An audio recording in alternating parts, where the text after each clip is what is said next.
Chapter 14. Don't stand close to me. I heard the sound of the garage door opening. My father was home. I reached over and grabbed my phone. It was 12:35 a.m. I had thought he was just going to sleep at the hospital tonight.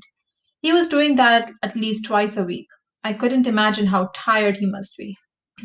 I plumped up my pillows and shifted around, trying to make myself more comfortable so I could get to sleep.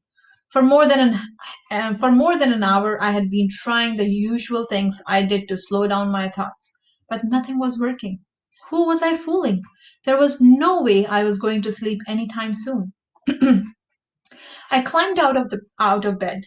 There was a night light in the hall. The door to my parents' bedroom was closed, and I couldn't hear the sound of the TV. My mother was asleep. She had said she was so tired at the end of the day now that she slept like a log. I tiptoed down the stairs. The light over the stove was dim, but just bright enough for me to see. The door to the basement was shut, but there was a faint glow coming from under the door. I opened it. Lights were definitely on, but I didn't hear anything. My father couldn't already be asleep, could he? If he was, I didn't want to wake him. Carefully and as quietly as possible, I went down the stairs. When I reached the landing, I stopped. This was as far as I was allowed to go. It was silent. But then I got it. It was the sound of somebody crying. My father was crying. Was he hurt? Dad! I called out. The sound stopped, and I heard footfalls, and then he appeared at the bottom of the stairs. He was still in the blue scrubs. Q-Cat, are you all right? I heard you come home. Sorry, I didn't mean to wake anybody up. You didn't wake me because I wasn't asleep. Dad, are you okay? I'm good. I heard you. He didn't answer right away. I'm sorry. I didn't want that. It was a bad day at the hospital. But I thought it was getting better. It is out there. We are still dealing with it. There were just so many cases. So many. His whole body seemed to shudder. I heard about your school being closed for the rest of the school year.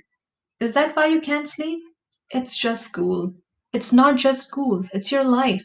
It's okay to be upset, but tomorrow the sun will rise and eventually it's all going to be better. Do you really think so? The sun is guaranteed to come up. He shrugged. Every day we get a little closer. How about we plan on having supper tomorrow together as a family? We can do that. We can sit in the backyard. You and your mom can be at the picnic bench, and I will sit on the chair off to the side. We could do that? Could Isaac join us from his yard?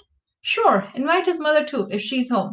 I'm learning that we can't do things the way we might want to, but we can still figure out ways to do the things that are important. That's good. Great, Dad.